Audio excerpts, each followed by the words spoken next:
Is this, in your mind, the biggest win in Australian boxing history? Look at me. I'm the greatest fighter in Australian history, and that's no disrespect. I got all the belts. Hey, listen.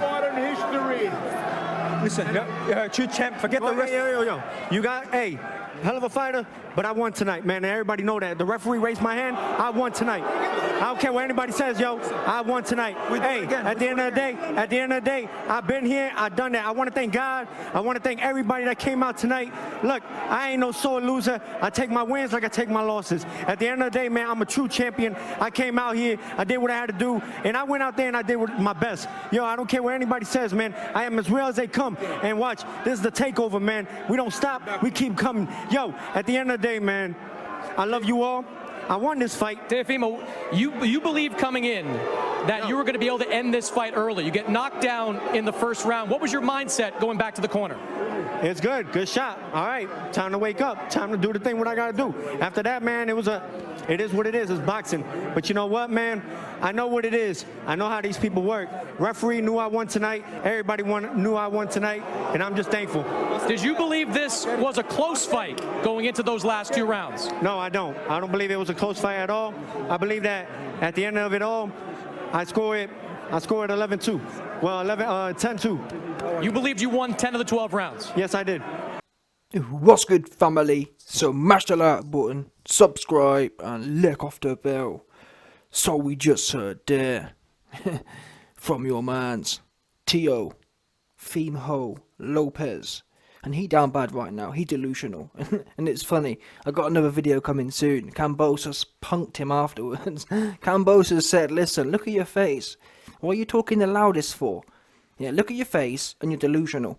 And again, the thing that got me the most was the part that after Kambosos finished punking Teo, he also said, unlike all these other scary fighters, he said, listen, in fact, unlike even Teo himself, unlike Teo who ducked Lomachenko and ran off with the belts, yeah, guess what Kambosos said? Kambosos said, we can do it in Australia. And do you know what your Mr. Big Mouth Teo did? Oh man, well, you know, I gotta go back to the drawing board and I gotta go back to my son and... You was just talking big about how you won and this, that, the other. Now you talk about how you want to go and you need some time off with your son. Oops. Kambosos said you can do it, we can run it in Australia. You didn't want no parts of no Australia or no rematch by the sound of things. I think you just want the belts and to run off some more because you love running. That's the truth of it. Yeah? You ran around and to be honest, the reason you took this fight was because you thought it was an easy fight. You weren't trying to do no hard fights with Lomachenko or Haney. That's what the facts are. Listen, I don't even rate Haney, but still, you weren't trying to do that. Because that undisputed fight was there. We know, categorically, undisputed fights or unification fights supersede mandatories. So, that Devin Haney fight has been there. The Lomachenko fight also, because of Lomachenko's relationship, that was there as well. If it happened quickly, if that makes sense. But you didn't want that. And that's the problem really with this era and these guys. These funny style dudes, yeah. They've got big mouths and that's all they've got. Because why is Teo giving it all this big man energy after the fight? I've never understood that. It happens all the time though. Someone loses and all of a sudden they've got a whole... I mean, look at Conor McTappar. Conor McTappar is a prime example of this. Yeah? Gets whooped in the fight. Gets peg-legged. But then he's on the floor after the fight's finished. After he's been saved from his assailant, yeah? After the institution of the sport, after the safety institution of the sport has stepped in and saved him from danger, all of a sudden, they've got big mouths. I don't get that. Teo, where was all that energy when you was looking tired? Because the way you're talking is as if you had loads of energy and as if you wanted to give him some more. About you've won and I've been robbed and... If you was getting robbed... Why didn't you do something in the 36 minutes that you had to do something about it? I'll tell you why you didn't do nothing. Because it's easy to talk. It's easy before the fight to talk about a first round KO.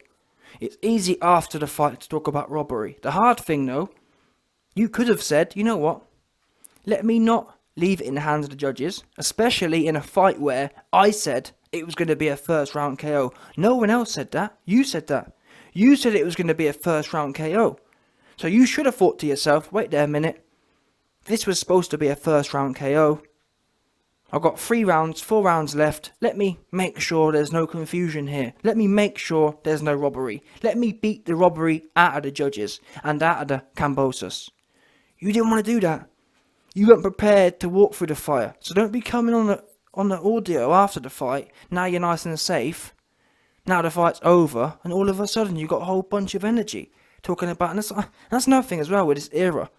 This era of people. Not only is it all about talking, also the things they say. Oh, man, you know, I'm the realest, and I'm the realest ever been, and you know, it's the team takeover. The takeover's still on. The takeover just got whooped by a dude who no one heard of. He was 13-1 on about takeover.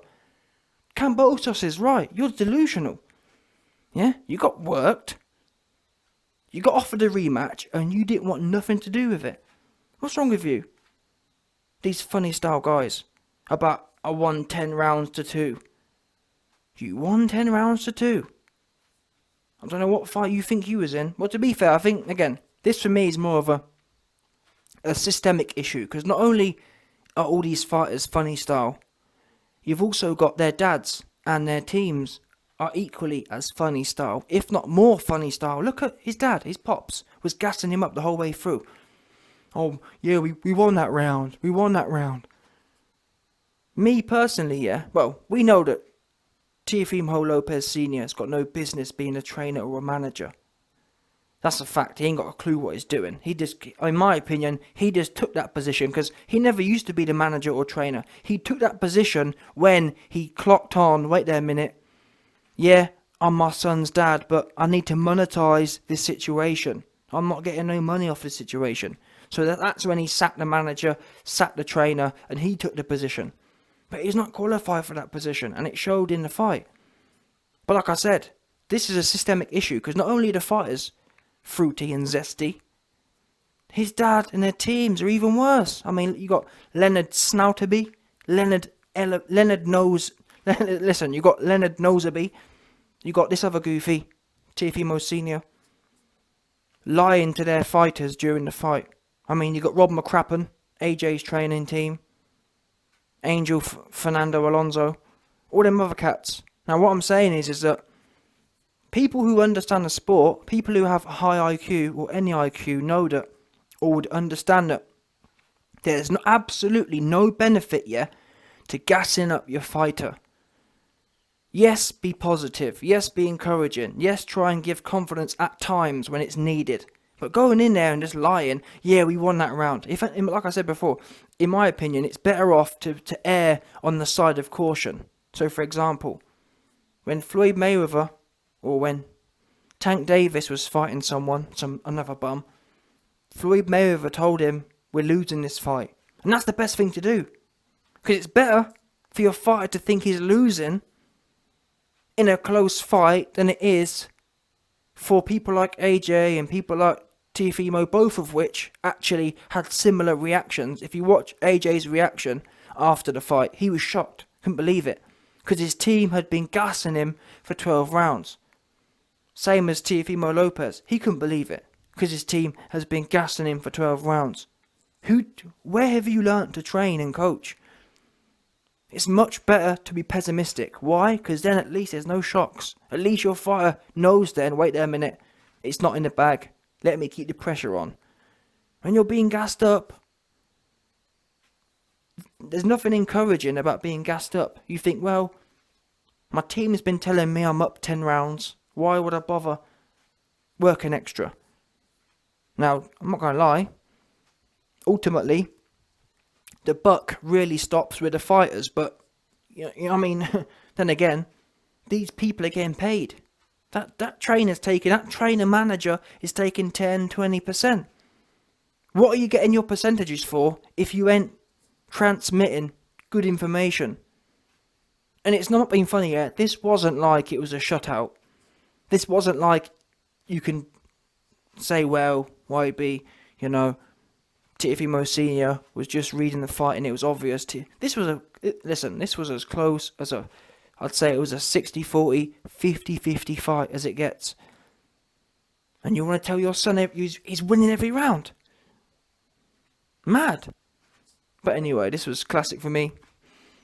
Teo getting booed by the fans and right. And the worst thing is as well, going into this fight, if you listen, to the first few rounds, Teo, in fact, I think maybe throughout the fight, maybe up until the last few rounds, up until maybe the last few rounds, the fans, that whole arena was full of Teo fans.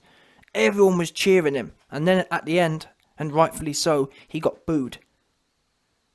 And again, I'm proud of the fans because often in sport in general, there's a lot of fangirls who just shill for their fighters. Look at the LDBC, they shill for their people no matter what. I don't rate that. I rate you have to check people when they need checking. And yeah, I'm sure there's loads of Teofimo Lopez supporters who were cheering for him, but when he started talking funny style about I'm the champ and I got robbed and I won 10-2 and I'm the realist and the takeover and all this kind of stuff, they booed him. And he felt shame. He started saying, "Oh man, I don't care what y'all say. I don't care if y'all boo." But deep down, he knew what time it was. Because he said, he even ended up admitting, "Oh, I don't like it when y'all boo." And you should listen, Teo. There's a thing called reading the room. You should have been read the room. How about that? Because guess what? If you'd have read the room, you'd have known. Wait there a minute. Why would my fans... Cause, listen, there's no way Teo could have not heard his fans cheering him. So, if he had any brains in his head, he'd be thinking, wait there a minute. This arena was cheering me. The fact that they're booing me now should tell me that, wait there a minute, clearly I didn't... That's what I'll be thinking. Wait there a minute. This arena was full of my fans. Clearly, if these my fans are now booing me off, that shows that this wasn't no 10 round to 2 fight. Because we've seen robberies before, and normally when the fighter who's been robbed exposes it and talks about it, the fans will go mad. And you best believe, if he'd have been robbed, Teo's fans would have backed him. They booed him, and rightfully so. Yeah? To scrap all this, this whole era of fronting, it's not about what you do, it's about what you say, and it's about, oh, I'm a real one. I'm the realist. And if you was the realist, you could have got in the ring, or you could have showed that at some point in the 12 rounds. Don't forget as well, people, he was the one talking about a first round KO. No one else said that. So just based on that, wait a minute, you set the expectations at a first round KO. You ended up going 12. So that in itself should tell you, wait there a minute. Clearly it wasn't the takeover. Clearly it wasn't the 10 round to 2 domination that you said it was going to be at the start of the fight. But then again, I think ultimately a lot of these guys, I think you have to be a bit delusional to do this game. If that makes sense. You have to be overconfident and gassed. Otherwise, the anxiety and whatnot would kill you. You wouldn't want to go in the ring. That said, the truth is the truth. And the fans don't lie. And you got beat. Bottom line. You was a massive favourite going in and you got beat. So, yeah, Kambosos exposed you and offered you out for the rematch. But the truth is, what you should have done after the fight is just said, listen, I'm going away back to the drawing board, and that's the end of that. That's where you should have started, rather than that's where you finished. After Kambosos put it on you, and you didn't want no rematch. That's what you didn't want. Yeah, my bettings are Teofimo right now will run off and fight some more scrub somewhere, and try and get the confidence back. Now, what I will say is, I do give credit, because he's only, 24? So he's, well, I say credit, but he's 24. In this era, he gets credit, but, I mean, what's he done? Okay, he beat Lomachenko, then he ran around, and now he got beat, so, I mean, yeah, relative to what everyone else is doing, like Ryan Garcia, who's missing, like Tank Davis, who's fighting bums, yeah, relatively, he's the best of the bad bunch, but really, he ain't shown no substance. Substance would have been not talking about takeover, not ranting in the post-fight interview. Substance would have been knuckling down in the ring when it mattered. And what I will say is, Teo, a lot of times we hear people saying, well, it's the team's fault for not telling him. Listen, if that's the case, you need to sack your pops. Because I'd never dispute that Teofimo Lopez Sr. loves his son. We all know he loves his son, but loving your son and being a good manager and or trainer they're not guarantees. And what we saw tonight was a failure on both sides, the trainer and the fighter. So guess what? You need to make that cut. Yeah? Make the cut. Bring in someone who's objective. Because this game's about winning, not about shilling. If you want to give your dad a cut, give him a 1.5% cut or something. Give him a fight. You know what I'm saying? As a cheerleader. Because Teofimo Lopez Sr., all he should be doing is holding bags and applying water and the Vaseline. Yeah? Teofimo Lopez Sr. is a Vaseline and water man and bag man and jockstrap man. That's what he'd be doing. Yeah? Here, Pops. Carry my sweaty jockstrap. That's the kind of jobs he should be doing. He shouldn't got no business training and managing. He ain't got a clue about it. He a hype man. I'm not gonna lie. Teofimo Lopez Sr., in my opinion, is one of the best hype mans going, but that is what he is. Yeah? He ain't nothing else. Oh. But anyway. Make sure you man keep it locked, ready for the Kambosos punking.